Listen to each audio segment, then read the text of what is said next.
Flynn then. Now, Okay.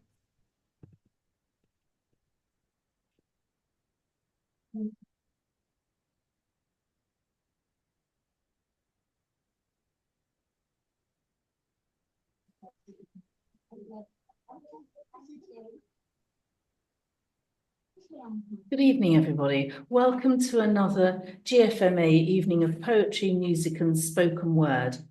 We've got some wonderful performers as usual coming on this evening, and our guest is Wayne Samuel. And Wayne is coming on to us live from Nigeria. And so we're looking forward to hearing. We have had some technical difficulties, so we're going to see what happens when we come on to live. That's why we're a bit delayed. Sorry about that, everybody. Can I remind everybody before we start to stay muted unless you're performing?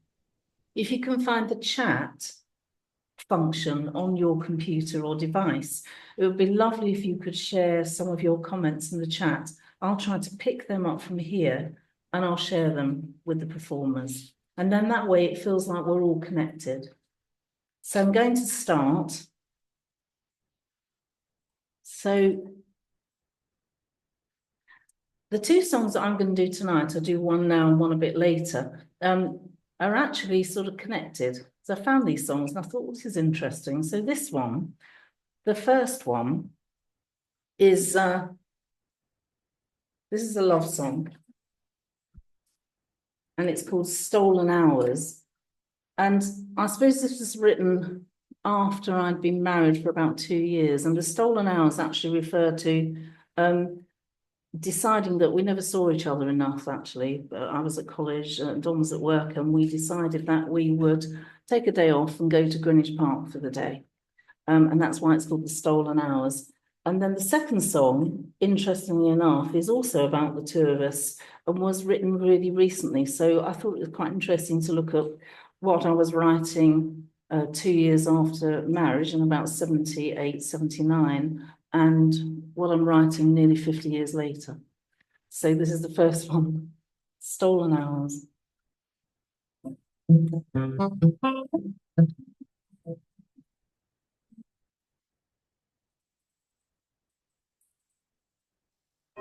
When it comes to the potential power of pay down. And the pond is frozen, down to sun gone on the earth. And I hold the sun between us. And it's good to know, I need to know.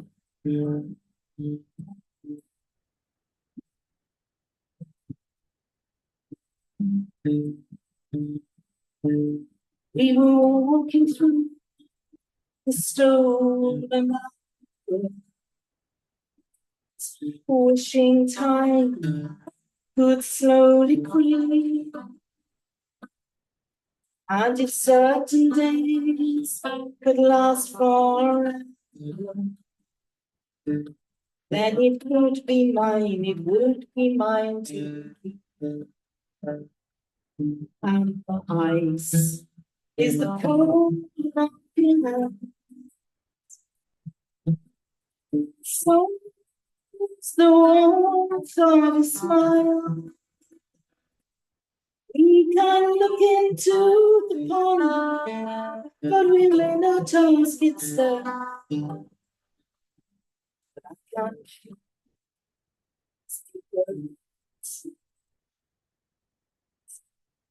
when the winter sky seems cold and empty, when snow and rain clouds fill the air, you and I still have the sun between us. And it's good to know, I need to know you're there. And it's good to know, I always know you're there.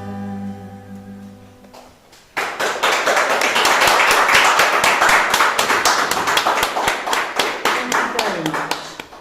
That's a lovely warm welcome, and we're now going to go to our next guest, is Constanza Maria. Constanza is a member of the Global Fusion Music and Arts Writing Group, the Writers Group. It's a really exciting thing, isn't it? It meets weekly. Monthly. It should meet weekly. It's so weekly, good. I agree. Meets monthly. Everybody likes it, and people get given a sort of a different topic, and then everybody writes from it. I don't know if you're going to do something that you've written from the writing group or just on your own today. Yeah. But it's really lovely to have you live in the studio, Constanza. It's really, because so much of it is online. But it's lovely when people actually come in. You know, it's the atmosphere. And you've read for us several times now, been a great part of these evenings, and it's just lovely to have you with us. Thank you so much. It's really lovely to be here. Oh, lovely. And I'm really lucky to be so local. I can go to work and still make it here. And still make it, and I'm glad you did. What are you going to read for us tonight? Oh, so I've just noticed actually, it's called Stars, and there's stars on my book, which wasn't what inspired it, but it's synchronicity.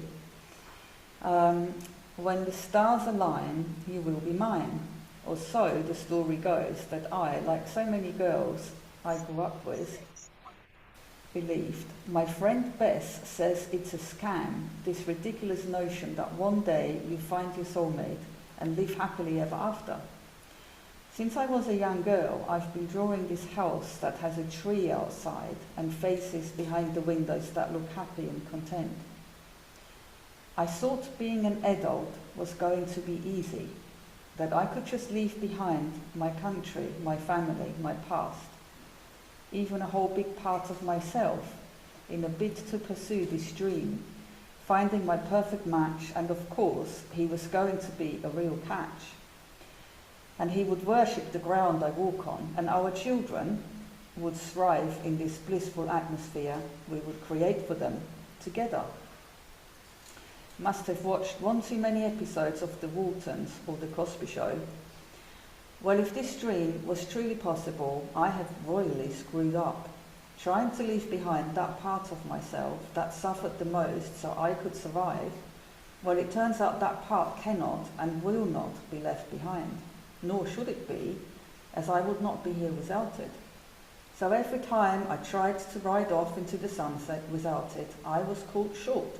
Or empty, you might say. One could liken it to trying to eat without engaging the stomach.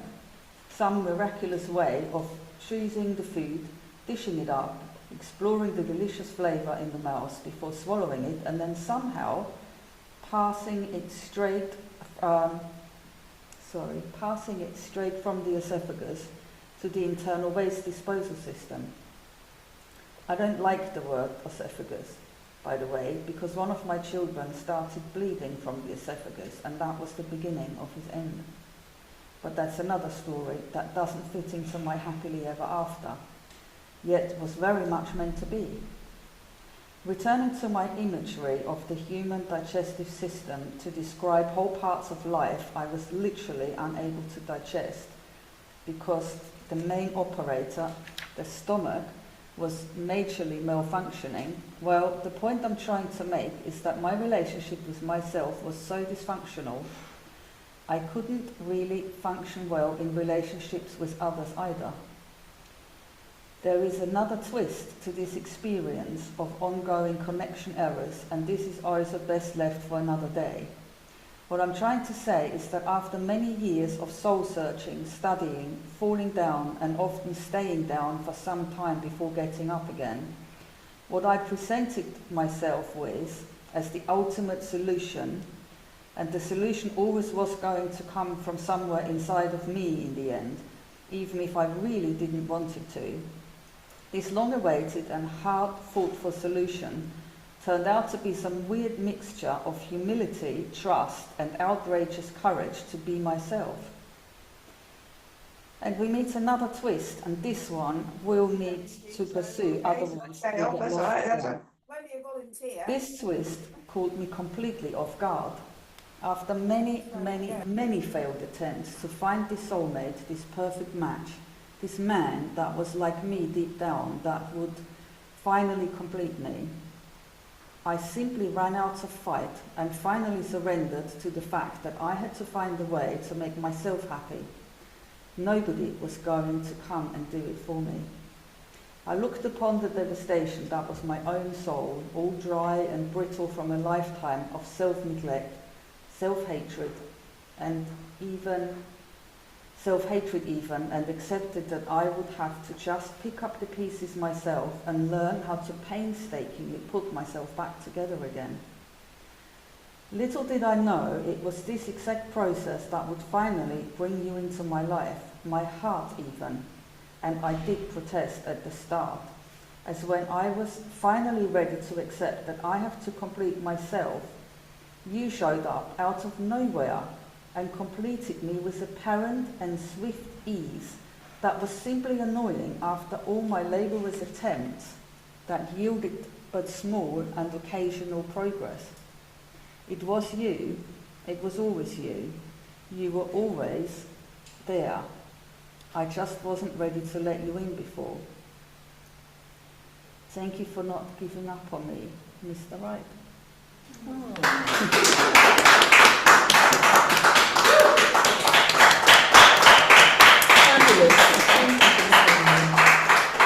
always love in your writing the way you draw a listener in somehow with something and then suddenly hit them with something. It's as a and then a jolt and then I go back in. It's the descriptors, I think, that you use and it's sort of something that people can relate to. It's like it's real, it's very real. It's lovely. Thank you. Thank you so Thank much. you very Lovely much. lovely to have you here. It was a pleasure. Thank you.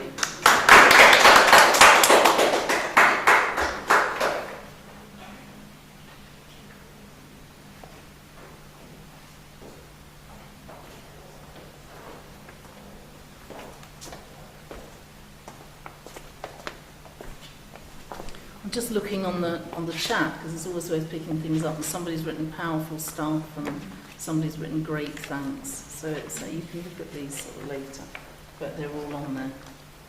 And we're moving on to our next performer, and it's Chris Shanley, who's performed several times with us before, a local performer and a great supporter, I think, of Global Fusion Music and Arts. Chris, it's really lovely to have you with us. What are you going to do for us this evening?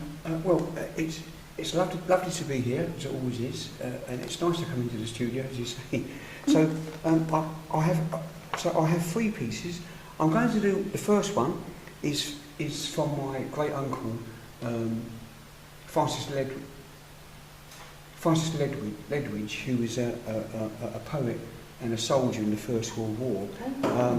He was killed on the 31st of July 1917, the first day of Passchendaele, which is also the third Battle of Ypres. And so this one, this was actually written, it's dated February the 5th, 1917, so only 4 or 5 months before he passed away. So that makes it a bit. So this is Francis Ledwidge, and this is had I a golden pound after the Irish. Had I a golden pound to spend, my love should mend and sew no more, and I would buy her a little quern, easy to turn on the kitchen floor, and for her windows curtains white, with birds in flight and flowers in bloom, to face with pride the road to town and mellow down her sunlit room. And with the silver change we'd prove the truth of love to life's own end, with hearts the years could but embolden, had I a golden pound to spend.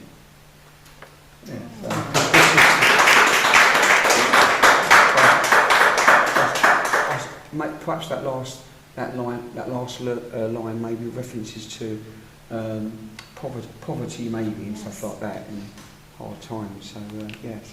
So now I'm going to recite a couple of my own poems. I've been writing for since about 2013-14, part of a writing group which meets once a month.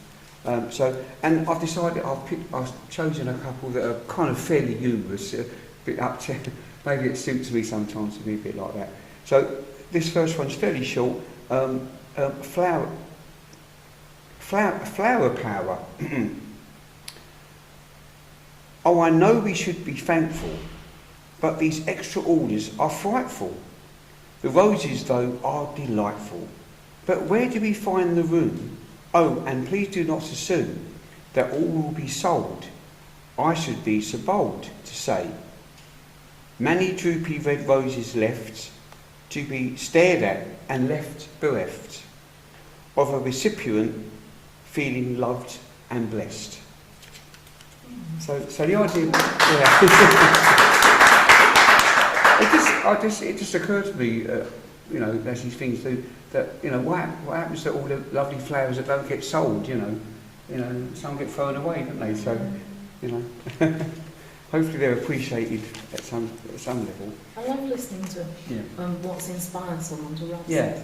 You know, like Sometimes, you just saw that and thought. I don't know if other writers have this, but sometimes a thought or an idea just comes into your head, sometimes out of the blue, really, you know. So Absolutely. yeah. So the last one I thought might be appropriate. It's just called Spring, and I've dated it. I actually wrote it February 2023, so not that long ago. And I suppose we are more or less in spring now, aren't we? Yes. So this is spring. Spring into life, spring up in the air, not a worry or care. A time of optimism, making plans, or heads or tails, wherever it lands. Nature proudly shows off, a myriad of colours, boosted by brighter sunny days. Feel the warmth of the sun's rays. We hear of April showers, the weather puffs out its powers. A rainbow may appear, giving hope and beauty and good cheer. Many travel plans are made, numerous destinations, trips abroad or at home. Laughter and tomfoolery set the tone. So as April starts to near, take the opportunity without fear to enjoy seeing family, friends and all. Companionship is treasured, the fulfilment of this hard to measure. Thank you. So hopefully that shows that, you know, the improved weather and, you know, stuff, and it's nice just to meet that with, you know, a bit of optimism. Yes, you know. kind of hope, and it's a good at this time of year when it's not quite arrived. Yeah, To kind of look at it, some lovely imagery in there. Yeah, thank you. I'm really interested in that first one, that first poem. Did he write more? Are there more of those poems? Oh yes, he of that type. Yeah. Yes, he. Well, he was known as the Blackbird poet because he was very much close to nature. So he wrote quite a number of poems or pieces that were quite romantic, or you know, and about nature and birds and stuff like that. Then obviously he went into the war poetry stuff as well, and he wrote some absolutely mind-blowing mythology stuff, Gaelic mythology about chariots and fairies, and some of it goes on for pages and pages. I mean, I'm being biased because he was my great uncle, but some of his stuff is just, you know, it moves. It's quite moving actually, quite a lot of it, you know. So so quite a wide range of stuff, really, you know. Yeah. So. Thank you so much for bringing that here tonight. Thank you. Thank you. It sounds like a treasure trove, you know. Yeah. So I'd love to hear more of those. Oh well, maybe, you know, as you know, if I get invited again, I'll perhaps I'll always do a Francis Ledwidge one. Be lovely. Yeah. Thank you. Thank you so much. Thank you very much. Thank you. Fascinating.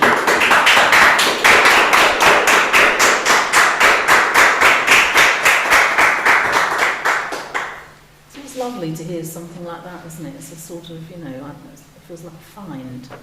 You know, this kind of poetry that's all special and connected to the family as well. So you have a special connection to it, to a very difficult time in people's lives, and his life was lost in war.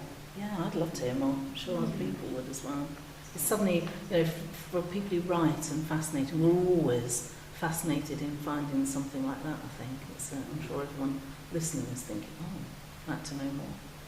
So we're moving on now to no stranger to performing with Global Fusion Music and Arts, or coming to lots of events. Antoinette Clark-Akalani, not a local performer either, so in fact we're going now over to, we're going to Bristol. We do go everywhere in this programme. And absolutely fantastic that we're still on Zoom. There's something about being on Zoom that's absolutely wonderful that people can join us. So the live bit is great, but somehow we've got both, I think, with this, and it's really lovely. You've performed so many times, Antoinette, with us, and it's always a pleasure to have you with us, and really great to listen to your poetry. Good evening, Ross, and everybody. Thank you very much, Ross, for that introduction.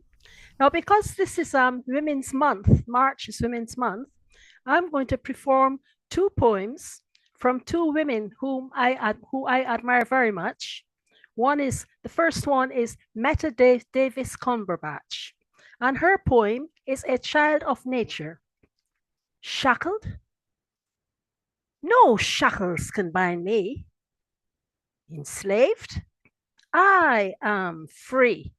I roam the fields, pluck the flowers, spend with nature many happy hours, bear my body to the sun, share its rays and leap and run, in sheer abandon, seeking fun.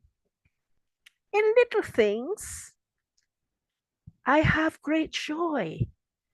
Nature to me is quite kind. The air, the sky, the land, the sea. Fruits in season are all there for me. The moon, it shines and lights my way. It bridges nighttime into day. With dancing feet and voice to sing, passing joys to me they bring. Much within my breast I yearn, and many are the things I learn. I live, I love, I laugh, I sorrow. Each day bring with it tomorrow. I toil and labor for my bread, for shade for my weary head. But lazing under a shady tree, I feel the world belongs to me. That's the first one.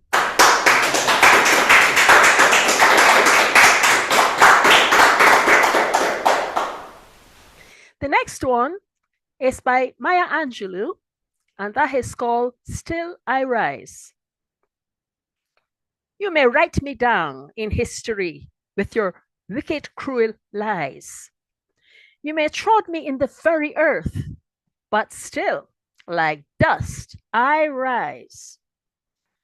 Does my sassiness upset you? Why are you beset with gloom? 'Cause I walk like I've got oil wells pumping in my living room. Just like moons and like suns with the certainty of tides, just like hopes springing high, I rise. Did you want to see me broken? Bowed head and lowered eyes, shoulders falling down like teardrops, weakened by my soulful cries? Does my haughtiness offend you? Don't take it so awful hard, 'cause I laugh like I've got gold mines digging in my own backyard. You may shoot me with your words. You may cut me with your eyes. You may kill me with your hatefulness, but still, like air, I rise.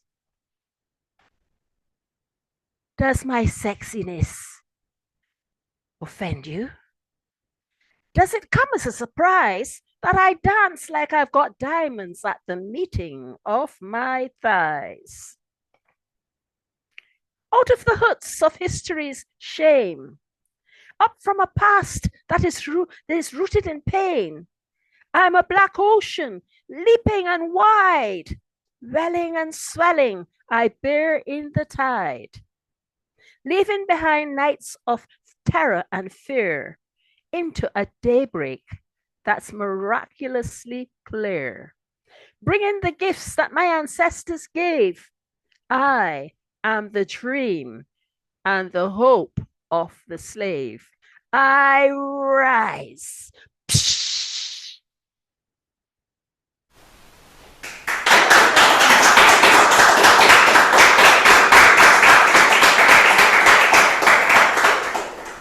And the last one is one that I wrote in 4th of April 1982, and that was for my children when they were little. It's called Radiate Happiness. Make others happy, and you'll be happy too. If you make others happy, cheerful and gay, you will be happy along life's way. So make others happy, and you'll be happy too. A cheerful good morning costs nothing at all, but means such a lot to a lonely poor soul. So do what you can to bring comfort to all, because when you make others happy, you will be happy too. A friendly smile can mean such a lot. So come on, my friends, give as much as you've got. It'll brighten the day of some lonely despot. And in giving him happiness, you'll be happy too. Lend an ear. Give some comfort to all who plead, for love and reassurance may be all that they need. You'll reap what you sow, so do concede. Give some happiness, and you will be happy too. Don't bear malice, it wrinkles the face. Forgive those who offend you with love and replace the good things, the bad things with good, and you've run the race of making others happy, and you will be happy too. A funny little joke can break the ice. A please and thank you is really nice. So remember, my friends, there are little things in life which make others happy and make you happy too. Kindness, comfort, compassion, or love don't cost anything, so give what you have. 'Tis free as the air, and for us to give all these things as long as we live. Radiate harmony and peace where'er you go, among man and beast, and you'll surely know what the law of karma has in store for you. In making others happy, then tenfold will come to you.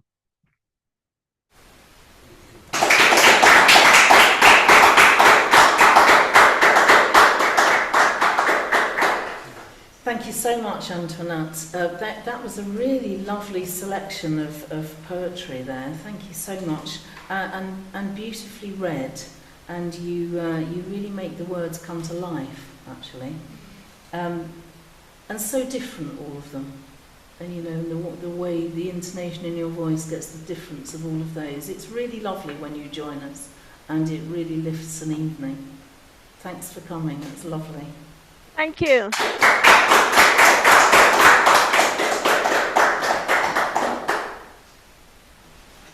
So I'm going to do my second song now, which is called Water's Edge.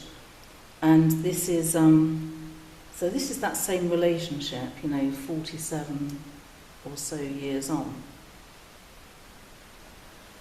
You can compare them and see if it's different.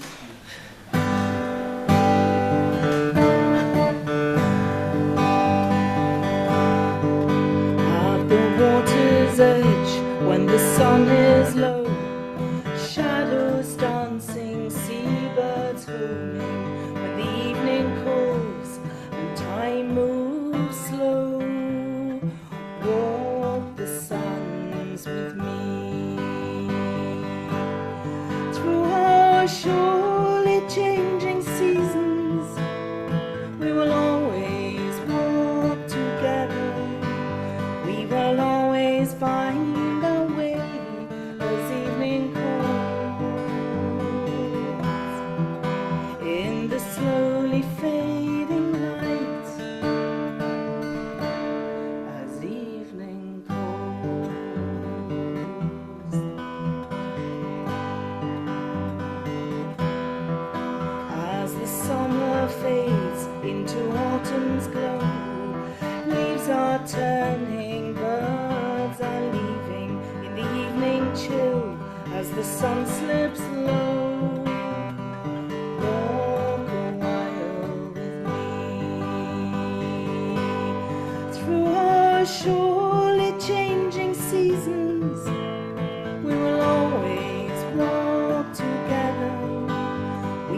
winter frost, in the dark and snow, starlight sparkling, firelight flickering, in the cold of night, when disquiet grows, lay a while with me. Through our surely changing seasons, we will always walk together.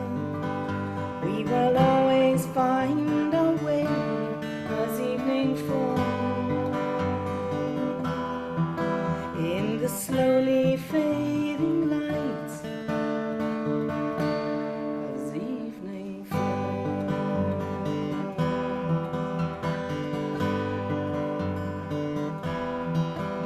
In the slowly fading light, as evening falls.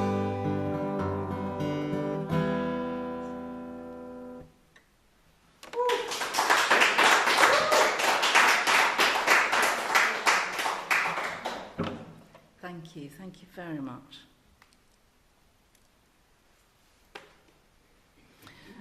So we're going to move on now to Yema. Are you there, Yema? Yes, there you are. I can see you. I'm here. Hello. Hello. It's lovely to see you, and lovely when you join us on these evenings. I mean, you quite often join us to listen. A great supporter of GFMA and a regular performer, poet, singer, and actress. You are a member of the writers group. I love listening to your poetry when it comes. It's so heartfelt, actually. I find it really touches me. So I don't know what you're going to read tonight, but I'm sure it'll always be a great pleasure, as always. Thank you, Roz. Thank you. Yeah, time is a very limited resource these days, and I love it when I can share some time with you guys. So I'm going to read 3 poems. The first one is called Dream Big. That's important. Dreams can come true for you and me. Look into your heart and see. There's a time and a place for everything. Dream on, dream big. Confusion, illusion. Take hold of sanity. All I want, all we want, is to be free. There's a time and a place for everything. Dream on, dream big. Aim high, reach for the sky. Life can slow you down sometimes, but you got to keep those hopes alive. Dream big, my brother. Dream big, my sister. Children, dream big.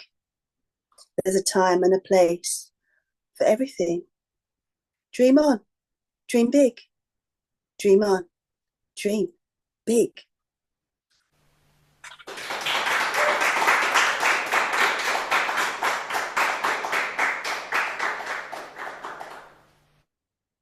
The second one is called A Pilgrim Sister's Progress. A game of chance, roulette of the heart. No time for child's play. I know what I want. I'm not taking dirt from foot bottom. I can satisfy myself. But I still need love and affection. I drown myself in a lake of guilt when you flow your own way. It doesn't matter what I say. It's simply a case of being blinded by circumstance. I allowed soul penetration. I'm the one wounded now. Stepped out of the picture. I feel stupid for loving you. It's my season for reason. Because resurrection of ambition passes through me, arousing my intellect, stimulating my cerebral. Like me, barren land longs to be sheltered from the scorching sun, Come, baby, come. Come, baby, come. Come, baby, come.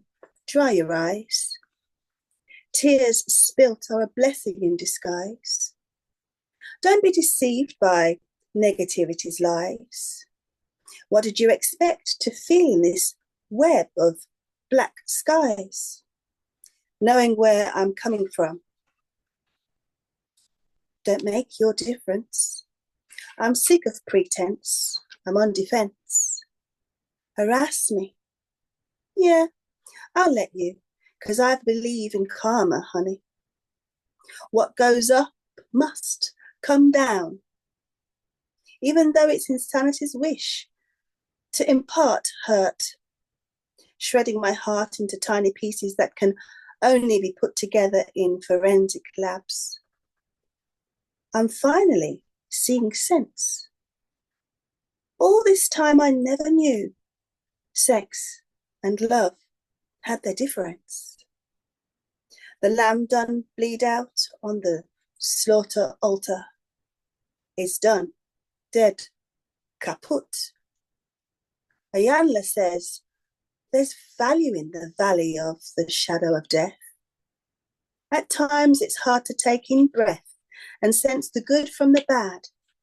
It hurts, but I'll live and continue to give. It's in my nature. I'll never hate you, but the gate to my heaven is firmly closed. No more passionate throes. Frost thaws in spring. Once winter leaves, some things don't last. It's not the mistakes, it's what we learn. Living in limbo isn't good enough. I've had it too tough and won't be driven down no more by situations I've created. You can't comprehend the consequences of a pilgrim sister's progress. It's an arduous destination, but the gift is in the journey and the value is in the story.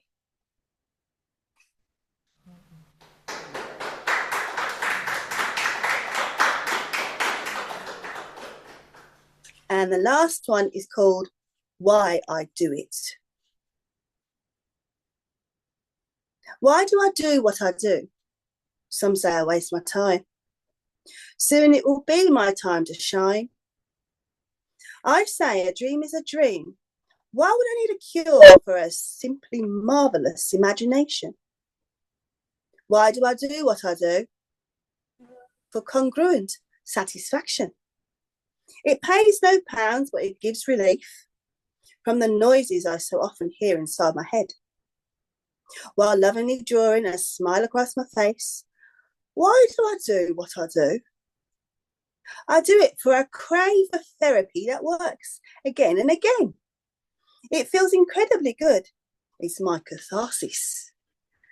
There is more to life than show and tell. I do what I do, for I require it like fresh air.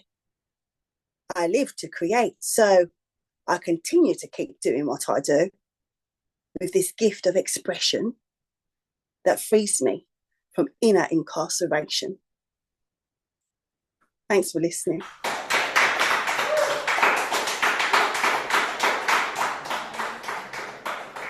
Thank you so much, Emma. As ever, those were absolutely wonderful. You have a real ability to perform your poetry, giving a sense and meaning in all of them. We get the difference between all the work and sort of draw us into it, draw us into the feeling and the meaning. It's you talk about catharsis. It can draw us in that cathartic way, all of it, and such a range of poetry that's all yours. You know, those 3 different poems, all about something different, with a thread that runs through. I thought it was wonderful. Thank you so much for being with us tonight. I like to think that each poem has its own character, a personality. Absolutely. And you give it that personality when you read it. You know, I love you performing your own work. It's like you give us that meaning. We get it, you know. Because you convey it. Thank you. Wonderful.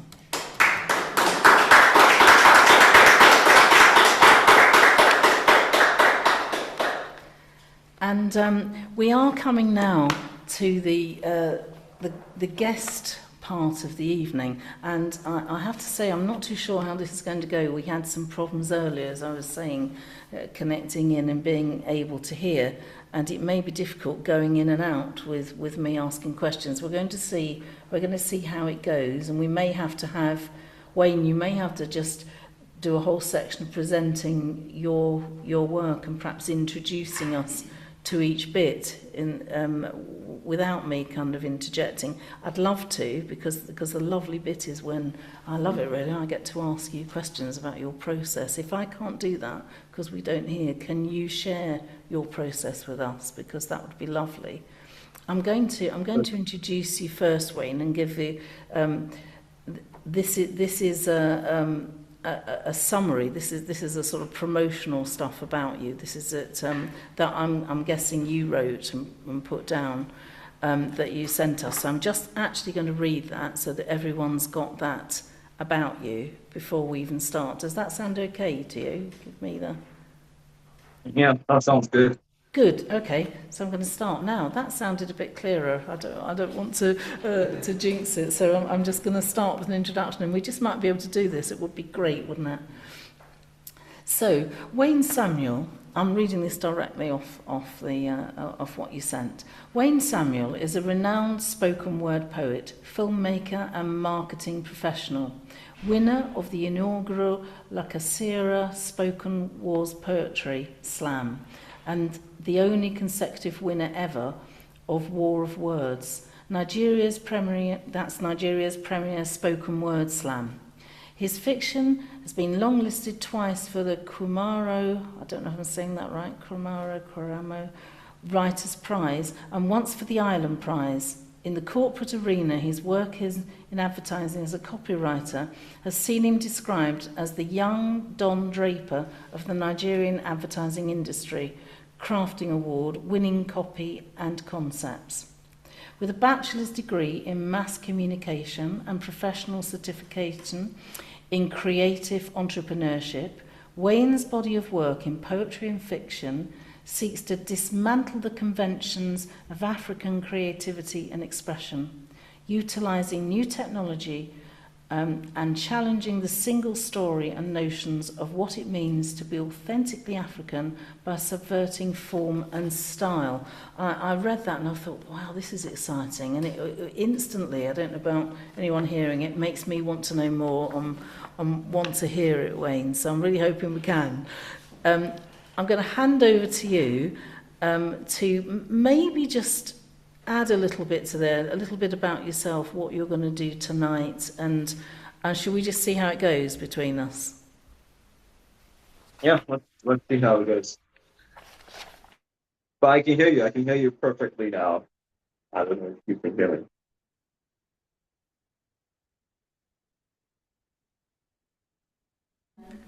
Yeah. Yeah, so my name is Wayne Samuel, like she said. I'm sorry about the bio. It's a bit, it's a bit out there. But really, I'm very interested in work that sort of like subverts expectations. I feel as though being African in the 21st century in a globalized world, everybody sort of like has a certain expectation of you, an expectation of the way you should sound. So for instance, I think when it comes to music, a lot of people don't know this, but we actually have people in Nigeria, and Nigerians and Africans definitely, who make rock music, who make pop music, who make country music. But it's never the expectation, right? Record labels aren't looking to hire or sign a Nigerian country musician. Record labels, filmmakers aren't looking like it's sort of like there's this mold that as a creative in the 21st century, you're expected to live by. It's sort of like a box that everybody, the world just sort of like puts you inside of, and they expect you to live inside of that box. And it's not always, it's not very fun. It's very limiting. And I think in the literary space, whether it's spoken with poetry or it's fiction, there's people that, you know, I'd say the West and Europe and like sort of like the mainstay countries where literature is a really big thing. They we had say Chimamanda, we had Chinua Achebe, we had Wale Soyinka, we had these people who were pretty great and who were pretty massive on the international scene. And the problem with that, it was good, it was great, it gave us exposure. But the problem with that was that everybody then expected that the next person and the next person and the next creative and the next writer and the next spoken word poet sounds like this and writes like this and thinks like this and their experiences like this. And I don't think that's very fair. I think you would be surprised how much you would be surprised that your idea of what it means for someone to be African is the person could literally be your neighbor, right? The person could literally be someone that you see every day and that you're very familiar with, as opposed to like this sort of like exotic thing that's out there. And so that's what I'm passionate about. That's the work I'm passionate about doing. That's what I'm passionate about writing about. I like to do very individually skilled work that has global implications. And yeah, so that's basically everything there is to know about me. I'm going to do a couple of poems. I can't hear you though, so if you don't want Can to you ask hear that me? question, yeah, I can. Can you hear me, Wayne? Yeah, that's great. Yeah. I'm hoping I caught some of that. Some of it was phasing a little bit.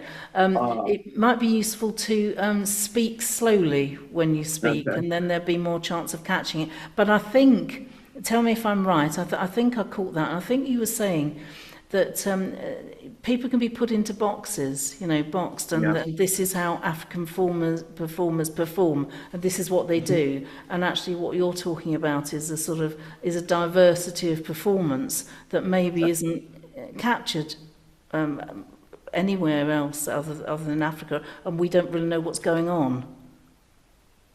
In some senses, people just put it in boxes. And some of the things you're interested in, I think, is looking at some of that diversity, what's out there, and of all the performers, and actually what they do. And I was fascinated in that, really, and I want to hear more. I don't know about everyone else, but it was, yeah, I think you're probably right about that, what people think goes on.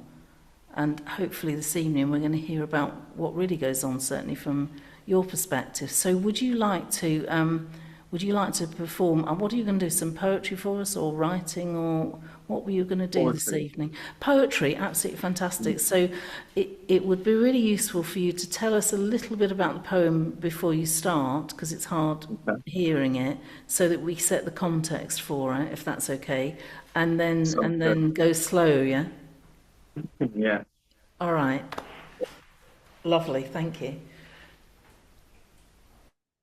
All right. So the first poem that I'm going to do is called Mrs. Aye. Mrs. Aye, it's a Yoruba name. It means the name literally means life.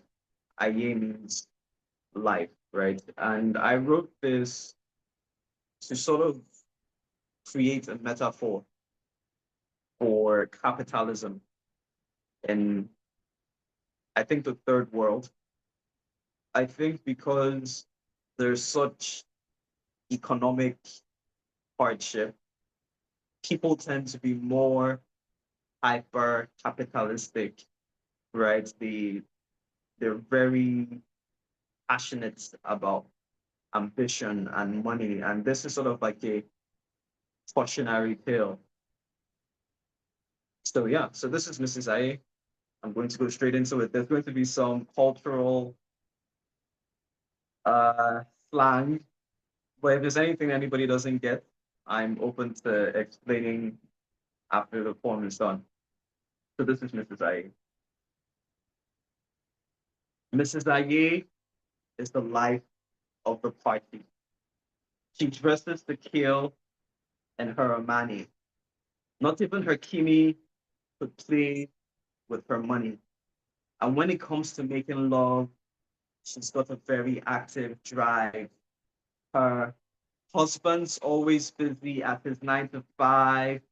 A young man often catches her eye. Are you free this weekend? That's the question she likes to ask when she can't contain all that heat like a flask is built to do. She likes to pay young stallions to do what they're built to do, ride her off into the wind. She can make you feel like a king in the executive suite of Federal Palace. She gives you prestige, and she would share a tin or two during pillow talk. But she can't kiss and tell, no, she buys your lips too. Tulips have nothing on her perfumes. Her moves don't require dancing shoes. She's a rhythm who likes to sing the blues in the bathrooms of her Banana Island pad, where yet another young lad ladders up her back so we can climb up the ladders to upper class. Yes, she schools you in further maths, how to make your zeros more than you can cash at a single ATM. Mrs. Aye is someone that you know. Aye means life. She is Money's Bobo Big's wife. And anyone that goes with Mrs. Aye, well, Mrs. Life. Because sooner or later, you will pay the price. Foot the bill like Cosby. Cosby ain't no bay, and you better believe it. Mrs. Aye wants you to die. That's life's best kept secrets, disguised in the camouflage of making money. Life can be sweet, just like a sugar mom, but life's no joke. Yet you think Mrs. Aye is funny. She wants you to help her cheat, like life's a game, but you're the player she's trying to beat. Life's a plane, but don't be a chicken just because it's called a cockpit. You better fly that thing like your life depends on it, because life is a beat. She tells you to seize your dreams. When you see sure things, she expects you to build sandcastles in it. But all that sweetness will run your tummy and make living something you no longer want to do, like a former hobby. Life is married, and death's her hobby.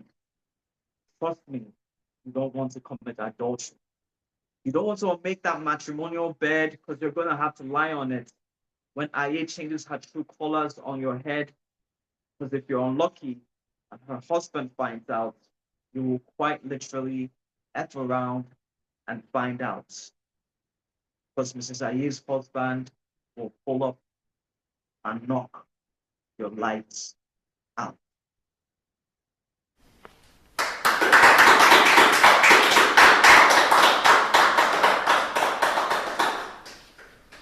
That was Mrs. Aye. Thank you so much. So you're talking there about sort of capitalism and the capitalist ideals, and looking at options and something different from that. Absolutely. Would you say that that's sort of that's some of your influences? Looking at that, what would you think is influence? Has it been politics? What's influenced your work? I think it was politics earlier on, but I started to realize that politics is only an outflow of the society, right? So whoever we are on the day-to-day, that's sort of like what translates into politics. And so I became more interested in sort of like the psychology of people, how do people think. I have a diploma in psychology, so it's something I've always been interested in, just the way the human condition works, right? And I think that's basically the essential question of existing. It's just, why are we here? Why do we do the things that we do? And so on and so forth. So yeah, that's sort of like my inspiration for that.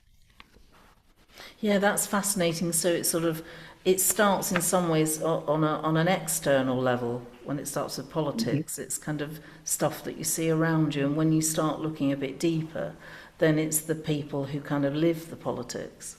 Absolutely. And make the politics. That makes perfect sense. So it went that way for you. That was that kind of external into internal, and made you question people's very existence and living within that, like lived politics in some ways. Yeah. Yeah, it's fascinating. So, do you want to read us something else? Yes. So this next one is called The Nigerian Boy's First Kiss. Um, so I think in the world today, there's a lot of, and it's due, right? The female gender has sort of like gone through a lot throughout all of history. And so there's been like a correction of that.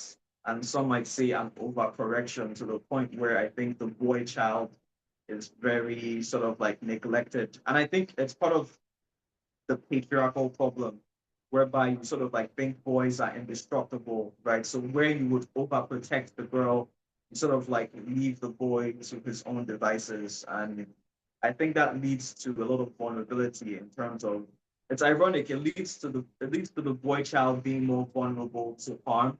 And at the same time, it leads to the boy child not being able to be emotionally vulnerable. And it's such a toxic cycle. And so this is called the Nigerian Boy's First Kiss. And again, it's not literal.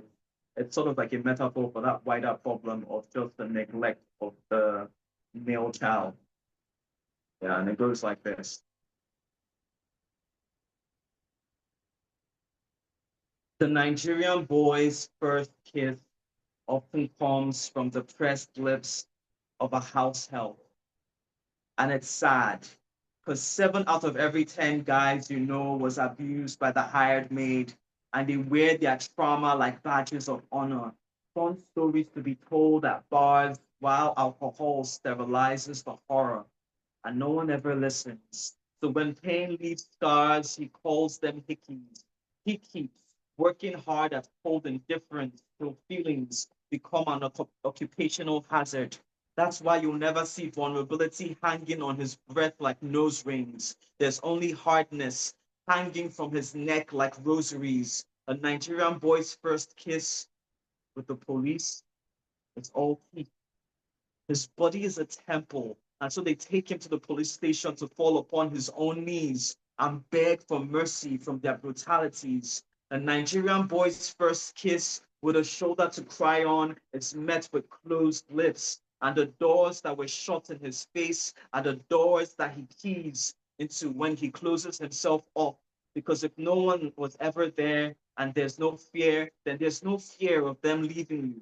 The Nigerian boy's first kiss with depression is something that he didn't do because he exists in a plane of reality where the pain of reality isn't allowed to exist.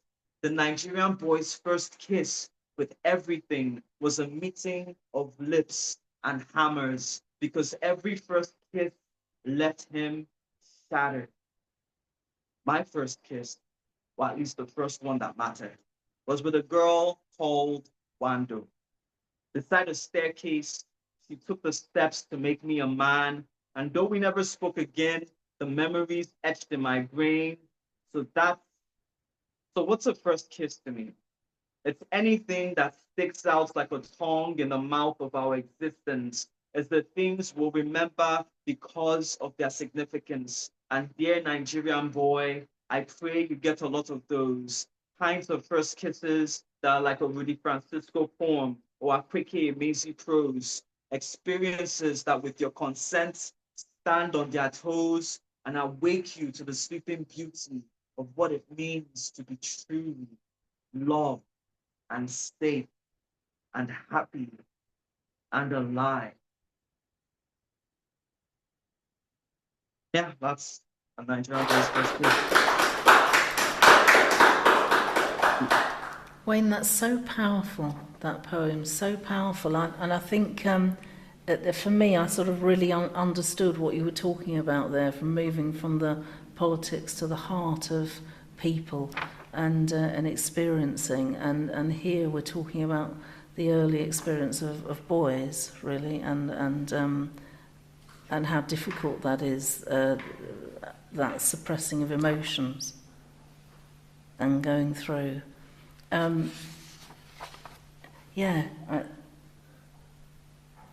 That was it was just so powerful. I think some of the imagery that you used in there was so clear cut what you're talking about.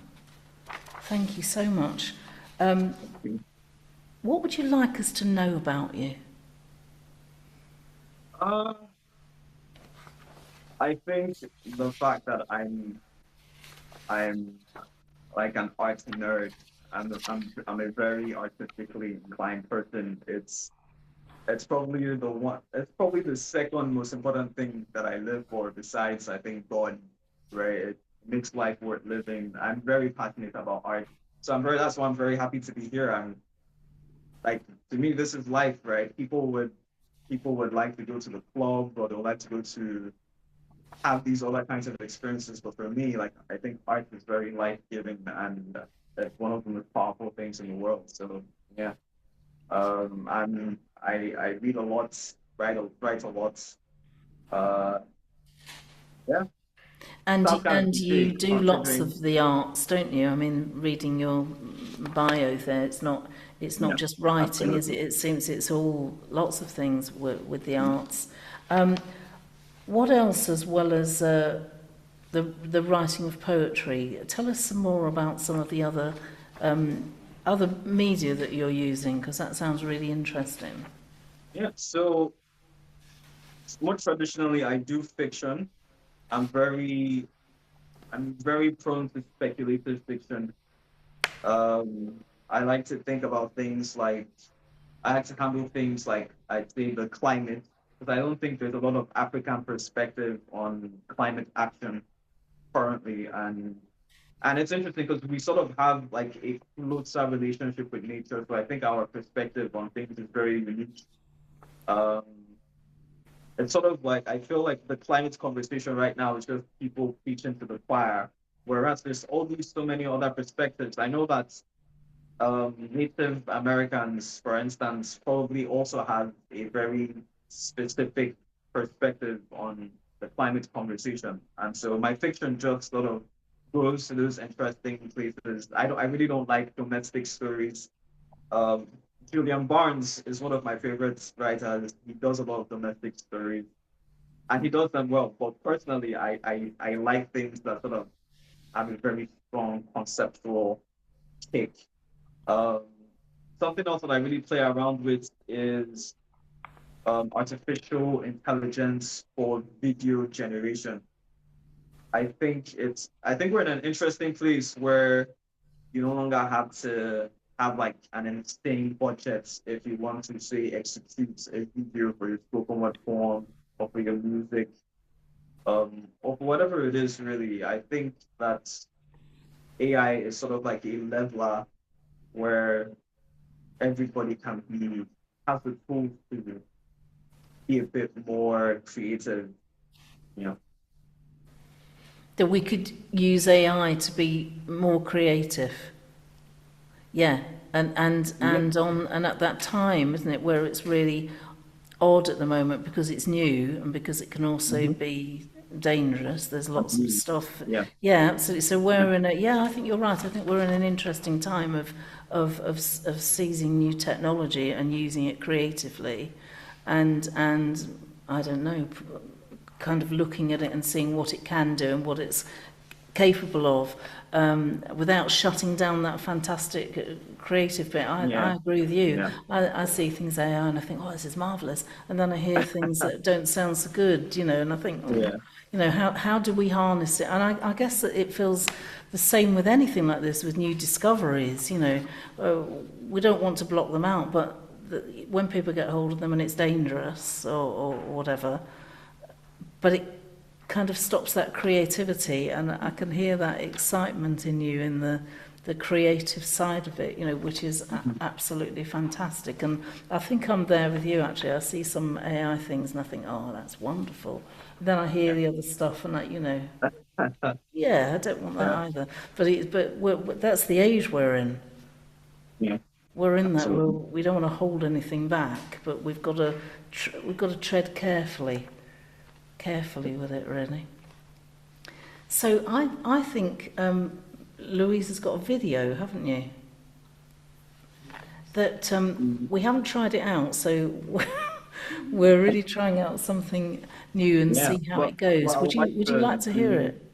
Would you like it I now? would like to do something. No, I'd like to do something else. You want to do something else first? Yeah. Yeah, that's all right. You're in charge. You tell us what you Okay. want. That's it. What are you going to do now? So this one is called Nothing. Nothing, right? Yeah. This is going to be my first time performing it. Uh, it was very personal for me. I wrote it in a very dark place. I guess that's probably why I haven't performed it because it felt very personal. Um, but I think, I mean, I'm not in the Perform it greatest here. headspace. Yeah, I'm not in the greatest headspace now, but I think I'm in a much better place. And I feel like, anybody who's sort of like in that space could really be uplifted. Um, yeah, so this poem is called Nothing. And it goes like this. This is a poem about nothing. I've been rolling a flat tire up an Achilles heel, a Herculean task like trying to get Samson to sit still while you cut his hair. The flat tire is from the statue of a Trojan horse, gifted to me by the Greek army that set up camp at my doors. And when I looked the gift horse in the mouth, it stabbed me in the eye, it stabbed my eye out. So that now I am blindly rolling a flat tire up an Achilles heel. I am handicapped and trying to overcome my own weaknesses. But please don't ask me where I find the strength to undertake this. It is nothing. Sometimes I have nothing to give. And it's ironic because I'm yet to meet the person who expects nothing of me. Sometimes he lies there questioning things like, what are we doing here? And when I say nothing, she doesn't understand that nothing is all there is. Nothing is all that there is. Why do you think there's greater fight in the man who has nothing to lose? Why do you think most people say nothing when they're abused? Nothing is all that there is to say. An old friend likes to ask me, what are you up to these days? I say nothing. And nothing comes easy, like all objects of mass being pulled down to the center of gravity. You see, when I was a child, everyone thought I'd love to be Batman because my name is Wayne.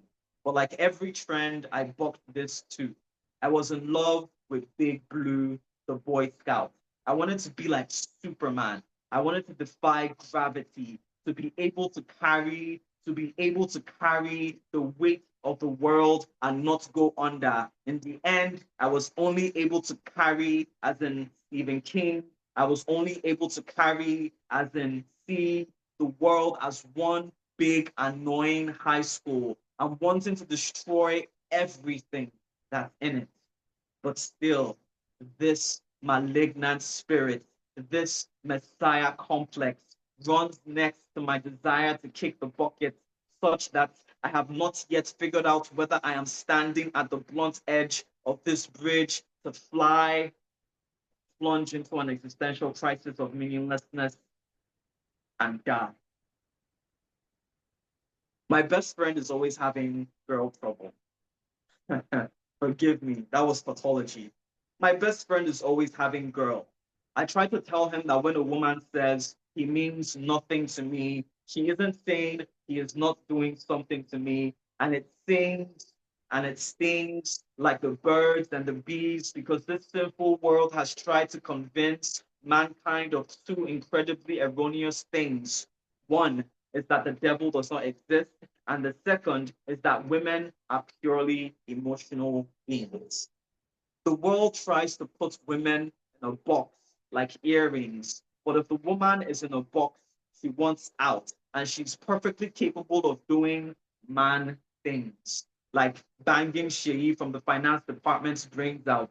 The world tells her she can't do something that means nothing, that she can't do things unless they count.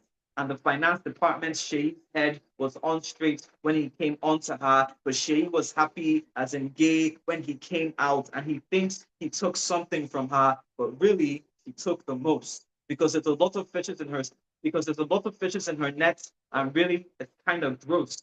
Her hookups are like pensions and taxes and HMOs, but you're the salary, the one she wants to take home, and that means she can come home and tell you he means nothing to me, and it will be true, because you have let yourself believe a more insidious lie that he has to mean something for her to do something with the guy.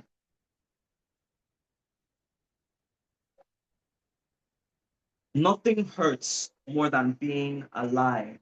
Nothing comes free. Life is freely giving. Life is nothing like life in northern Nigerian states where the armed gunman pillages, plunders, rapes. Nothing comes easy, like that feeling when your bed is warm, but its wings are ice cold, and so nothing flies, not your dreams, not your plans, not your wiles. Nothing makes any sense, like pushing a flat tire up an Achilles heel, all the while wondering if the Abrahamic God, just like Greek mythology, isn't real.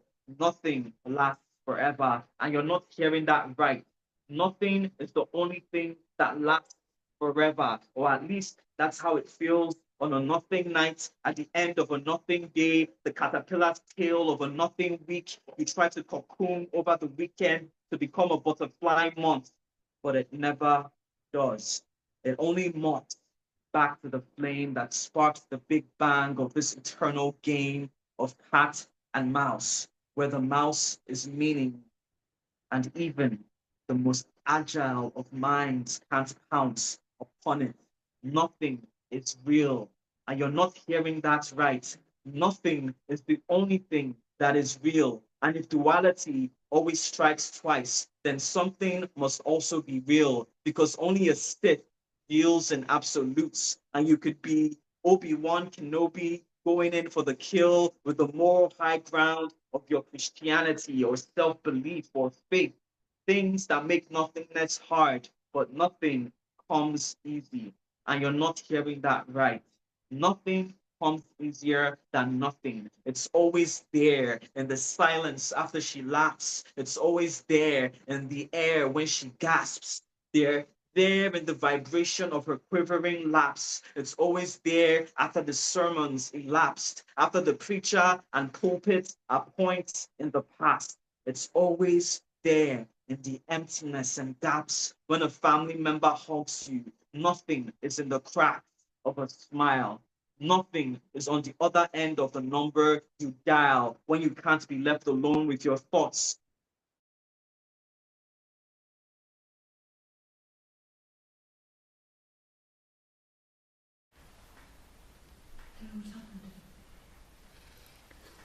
Not sure what's happened. I think Wayne's disappeared.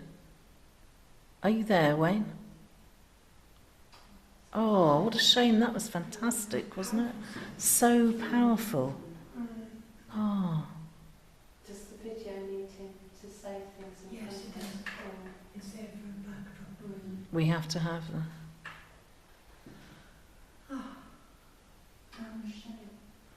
Oh, we've done quite well. I thought it was going to go off sooner. We're in that last bit, aren't we?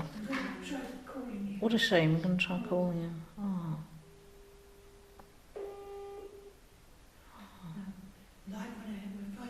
Live on air, we're now phoning Wayne to see if we can get through to find out what's happened. That was such a fantastic poem, though, wasn't it?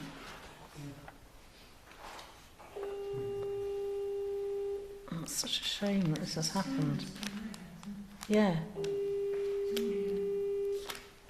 His audio's still there. It's the visual that's gone.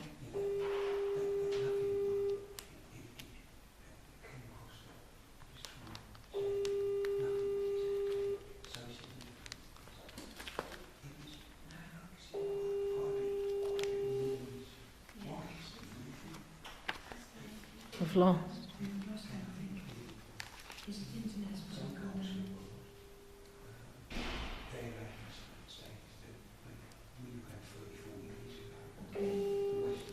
We're still trying to get through to Wayne. We don't seem to be able to get through.